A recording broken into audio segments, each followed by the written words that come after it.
I've got some troubling news about England's royal family. The royal lunch was supposed to be controlled, private, and forgettable. Instead, one outburst shattered the room. Prince Louis was left fighting tears. Queen Camilla had crossed a line nobody expected her to cross, and Princess Anne made a decision that changed the atmosphere. She did not ask an aide to intervene. She did not wait for permission. Anne stopped the lunch herself, and the silence that followed may have been even more devastating than the confrontation. Before we go deeper into what this really means for the royal family, make sure to subscribe so you don't miss a single update. Camilla had entered the royal lunch, expecting restraint, order, and obedience from everyone around the table. The gathering mattered because it brought the senior family together without public ceremony, allowing tensions normally hidden behind duty to surface more easily. A royal lunch in this context was simply a private family meal held under palace protocol, with only trusted household staff close enough to assist. William watched his youngest son carefully as the conversation tightened, while Catherine sensed the mood changing before anyone admitted it. Louis tried to stay still when Camilla sharply rebuked him during the increasingly tense exchange. At first, he looked down and said nothing. Then his face changed. Catherine moved toward him, and William's expression hardened as the emotion became impossible to hide. The queen consort had not merely corrected a child. She had allowed adult frustration to land on someone too young to understand the deeper tensions surrounding him. That was the moment the lunch stopped being awkward and became something serious. Anne reacted before anyone else could soften what had happened. She pushed her chair back, stood, and said the lunch was over. Her voice stayed controlled. That restraint made the words heavier.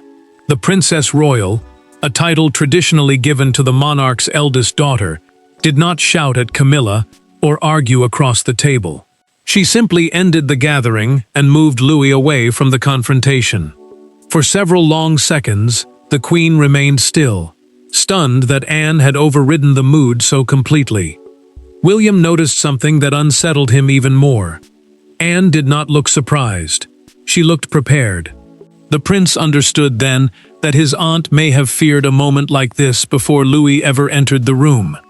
Catherine stayed close to her son, protecting him from the adult silence, while Camilla seemed to realize that the emotional balance inside the family had shifted in a single instant.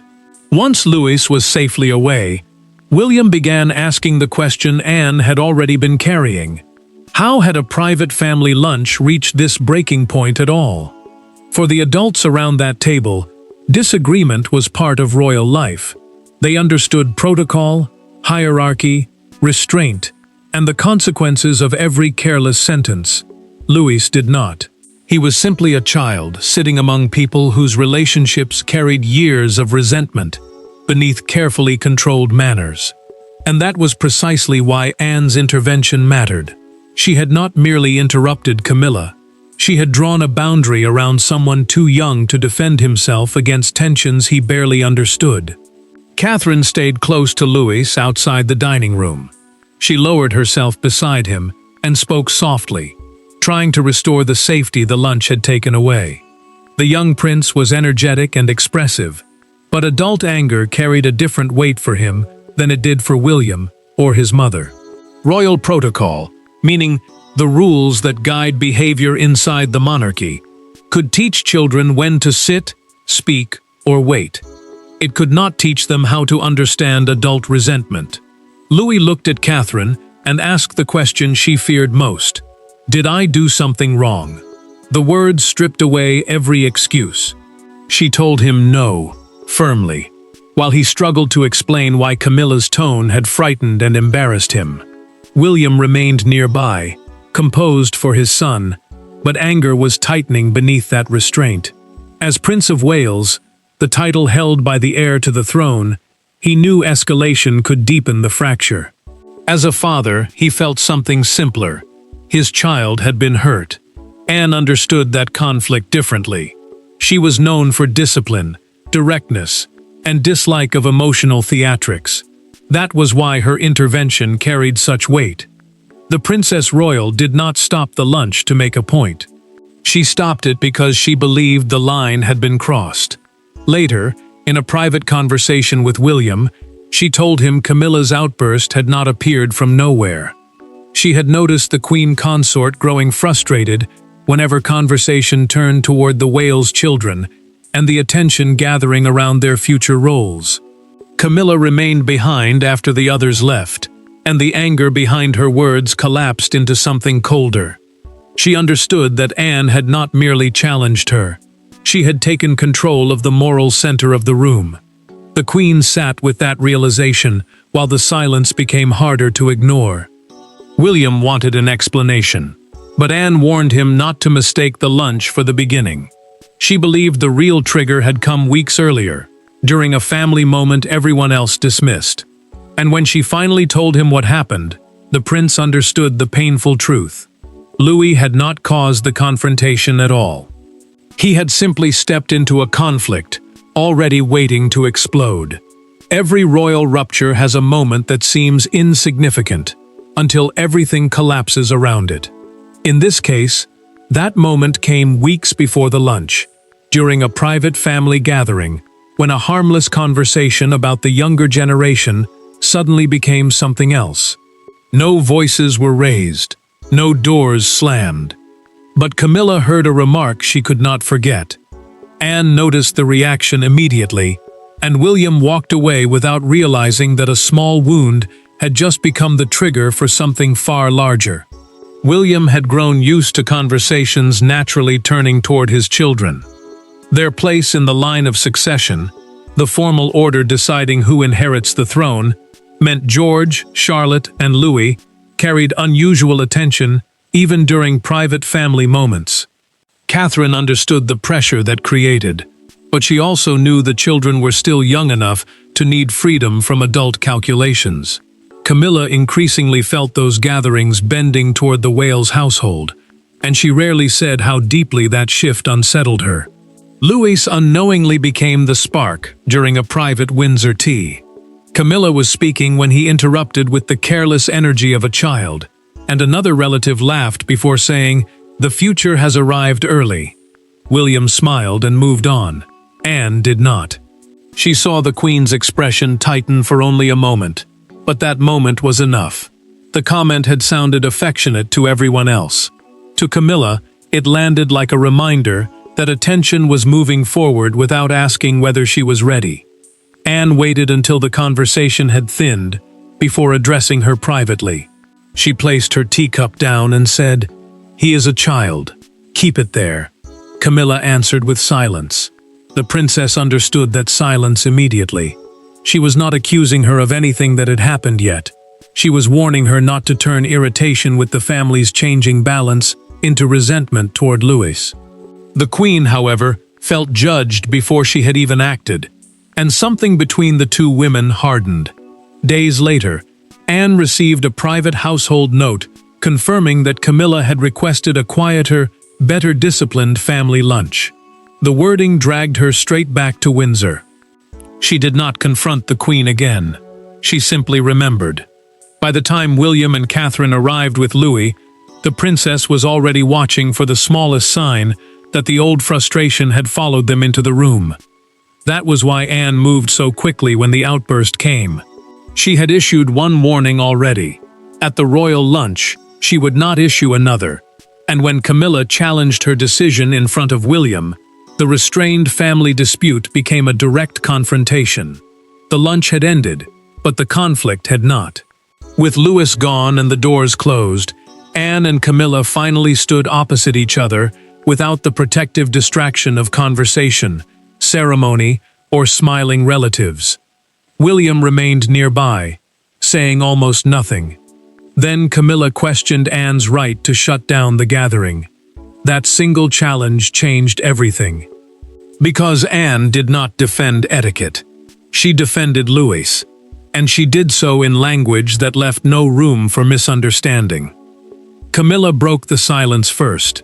She called the intervention unnecessary and said Anne had humiliated her in front of the family, without even asking what had happened. Royal protocol, the accepted rules governing conduct and authority inside the monarchy, suddenly became the shield she reached for. Anne did not accept it. She answered that humiliating an adult might be regrettable, but frightening a child was unacceptable. William heard the distinction clearly. The argument was no longer about manners. It was about responsibility. Anne held her ground when Camilla insisted Louis had been disruptive, and that her frustration had been misunderstood. The Queen Consort said she had tried to restore order, nothing more. William finally stepped forward. He told her his concern was not whether his son had behaved perfectly. Children could be corrected. The problem was how she had spoken to him and what that tone had made him feel. The future king kept his voice measured, but the anger beneath it was unmistakable. Anne then returned to the moment Camilla hoped had been forgotten. She reminded her of their private conversation after the Windsor tea, when she had warned her not to make a child responsible for adult resentment. Camilla reached for the back of a dining chair and went still. The princess spoke quietly. Louis would never again be placed in the middle of an adult power struggle while she was present. That sentence landed harder than shouting. Camilla's restraint finally cracked. She admitted the Windsor remark had stayed with her because she was tired of feeling that every family gathering, every conversation, and every expectation eventually bent toward William's household. The Queen said she could feel a tension moving toward the next generation, while her own place seemed to shrink. William listened, stunned by what he was hearing. The outburst had never really been about one lunch. It was about position, legacy, and fear of being left behind. And that knowledge made the silence even heavier. That realization changed the stakes. Anne could protect Louis in one room, but she could not settle what the confession had exposed. William knew someone with greater authority would now have to hear everything, and nobody needed to say the king's name aloud. By the time the account reached King Charles, the problem was no longer a ruined lunch. His wife had clashed with his sister. His grandson had been reduced to tears. His eldest son believed a family boundary had been crossed, and Charles now faced the kind of decision monarchs rarely escape, whether protecting harmony means avoiding confrontation or confronting the person closest to you. The room was quiet when he received the full account, and his first response revealed how seriously he understood it. Anne went directly to her brother because she refused to let fragmented staff accounts shape what he heard first. She described the lunch in order, from Camilla's frustration to Louis's reaction and William's controlled anger. Charles understood immediately why the matter could not be dismissed as family irritation. As king, meaning the sovereign who stands at the head of the monarchy, every private choice he made could affect public unity later. But this was also painfully personal. His marriage, his bond with Anne, and his trust with William were now tied to the same decision. Charles remained silent until Anne repeated the question Louis had asked Catherine afterward. Had he done something wrong? That detail stripped away every layer of protocol. The king removed his reading glasses and placed them carefully on the table. Then he said the child must never be allowed to believe he had caused the dispute. Anne watched her brother closely. He was not defending Camilla instinctively, and that mattered. Instead, he asked whether she believed the Queen's anger had been deliberately aimed at Louis. Anne answered without hesitation. She told Charles that intention could not erase impact. The child had experienced fear and humiliation, whatever Camilla believed she had meant. Then the princess explained the Windsor tea, the remark about the future, and the private warning she had already given afterward. Charles's expression tightened. He now understood that the disastrous lunch had not been an isolated flash of temper. In this dramatized account, it was the second chapter of a tension Anne had already tried to stop privately. Charles made his decision quietly. Future family meals involving the Wales children would never become places where adult resentment could be settled, implied, or redirected. Camilla would also have to speak directly with William and Catherine rather than allowing the fracture to grow through silence. The king knew the choice might wound his wife, but refusing to act could damage something more fragile: trust between generations. That boundary changed everything. Charles had chosen protection over avoidance. But when Camilla learned exactly what he had decided, silence inside the palace gave way to consequences nobody at that lunch could ignore. For Camilla, the most painful consequence was not that Anne had stopped the lunch. It was what happened afterward. Charles would not reverse the decision. William would not dismiss the episode. Catherine would not pretend Louis had simply misunderstood.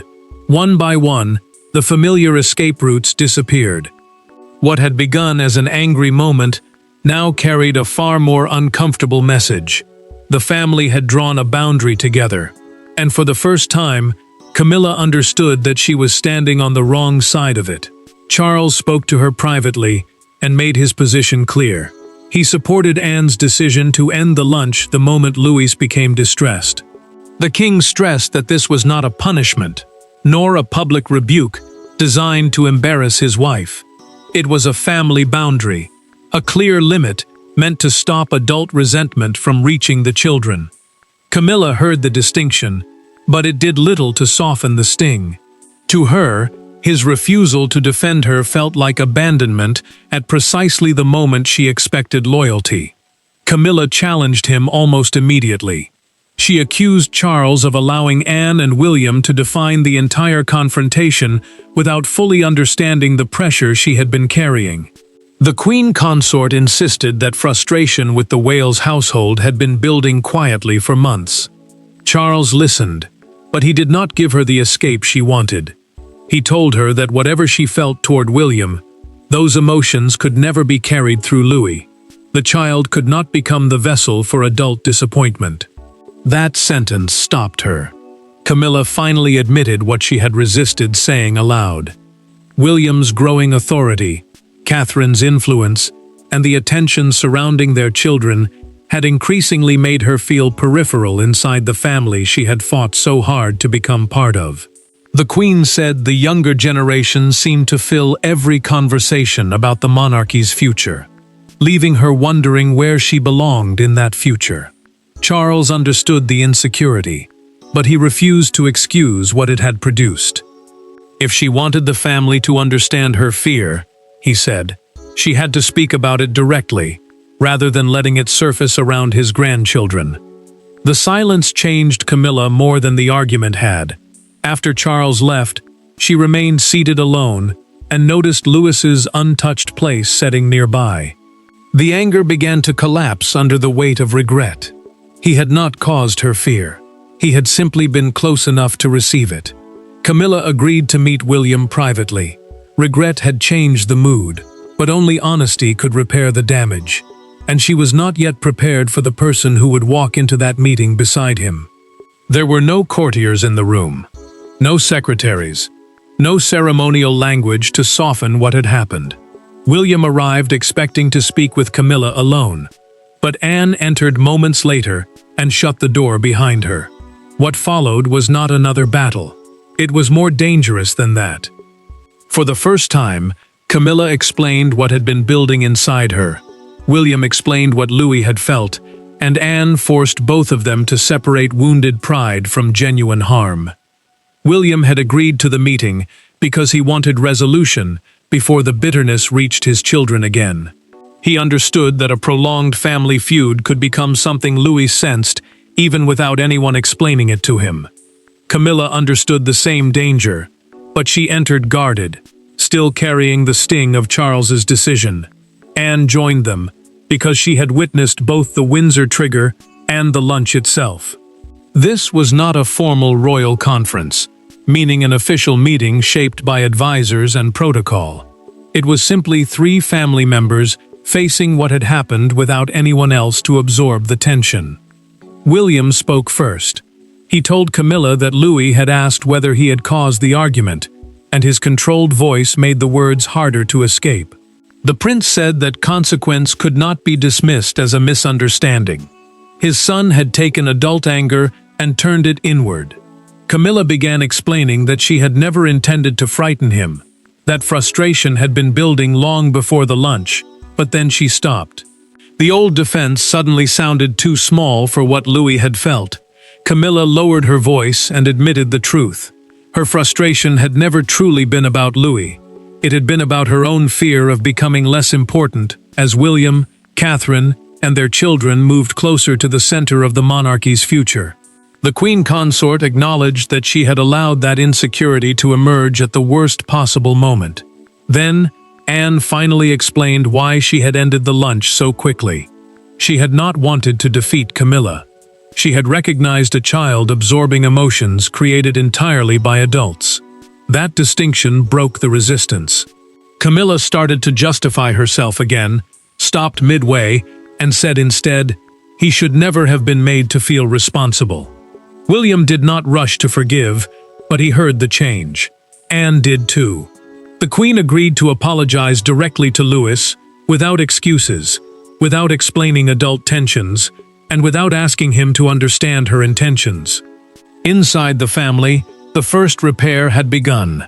Outside the palace walls, however, the story was already escaping, and Anne's decision to stop the lunch was about to become a national verdict. By morning, the story no longer belonged to the people who had been inside the room. It belonged to broadcasters, newspapers, commentators, and a public instantly drawn to one devastating detail. Prince Louis had cried, and Princess Anne had ended the gathering. Debate erupted over Camilla, parenting, royal hierarchy, and the protection of children inside Britain's most scrutinized family. Yet amid all the noise, one public moment captured the national mood more powerfully than any official palace statement possibly could. William reacted first to the way the story was spreading. He told communications staff that Louis' distress must not become public entertainment, even as coverage intensified around the family. Palace communications, the system used to manage official royal messaging, avoided describing the child's emotions in detail and said only that the matter had been handled privately. That restraint mattered, because the prince understood something the headlines did not. His son was not a symbol. He was a child who had already carried enough of an adult conflict. Anne disliked the attention for a different reason. She had stopped Camilla because Louis was distressed, not because she wanted to be celebrated as the queen's opponent. Yet commentary quickly divided into camps, with some attacking Camilla's conduct and others praising the princess as the relative who had finally drawn a firm line. Anne saw the danger immediately. Turning protection into victory would simply create another family battle around the same child she had tried to shield. The story shifted again, when a documented palace account confirmed that Camilla had privately apologized and accepted responsibility for allowing adult frustration to reach Louis. That detail complicated the public narrative. The queen consort was no longer being discussed only as the source of the outburst. She was now part of a story about accountability, regret, and repair. William still refused to let that change become another reason to expose his son's private emotions. Then came the image that defined the morning. A major London newspaper carried the stark front-page words, "Anne draws the line," while a small crowd gathered near Buckingham Palace and openly applauded the idea that Louis had been removed from the confrontation. Anne read the headline, folded the paper closed, and told an aide she did not want the boy hearing adults celebrate a moment that had frightened him. The public had chosen its symbol. The monarchy still needed something far more important than a headline. Camilla had apologized in private, but one final act remained between her and Louis, and only that moment could turn humiliation into healing. In the end, the defining moment did not happen before cameras, courtiers, or crowds. It happened quietly, with a child who never asked to enter an adult conflict. Camilla faced Louis again, knowing there was nothing left to defend. Anne had drawn the boundary. William and Catherine had protected their son. Charles had supported the principle behind that decision. Now the final responsibility belonged to the person whose words had started the crisis, and this time she chose them carefully. Camilla asked to speak with Louis briefly, while William and Catherine stayed close enough for him to feel safe. She did not arrive with explanations. The Queen Consort understood that an apology mattered only if the child receiving it did not have to carry the adult reasons behind it. Anne deliberately stayed away. She believed this moment belonged to Louis and the woman who had frightened him, not to another contest between senior royals. Camilla spoke plainly. She told Louis that he had not caused the lunch to end, that he was not responsible for the adults becoming upset, and that she was sorry for making him feel otherwise. The boy listened without interruption. Then he gave a small nod. That simple response released something William had been holding since the lunch. Catherine felt it too. Their son was no longer searching their faces for proof that he had done something wrong. William understood what Anne had truly accomplished. She had not merely stopped a meal, she had established a boundary more important than rank. No title, marriage, or place inside the monarchy gave an adult permission to make a child carry conflicts created by grown people. Charles protected that principle by refusing to excuse what happened. The king preserved unity not by pretending nothing had gone wrong, but by insisting that accountability come before appearances. Camilla left the episode chastened, not destroyed. Her place in the family remained, but she had changed. She now understood that insecurity about the future could never shape how she treated the generation that would inherit it. Anne emerged not as the victor of a feud, but as the person willing to interrupt hierarchy when hierarchy stopped protecting the vulnerable. That was the true meaning of the lunch Anne stopped. Louis left protected. William and Catherine left reassured. Charles held the family together through accountability, and Camilla accepted the boundary she had crossed. Not in the end. It was about the moment a child mattered more than protocol, and the family became stronger when everyone accepted that truth. Thanks for watching. Please don't forget to like and subscribe, and we will see you in next one.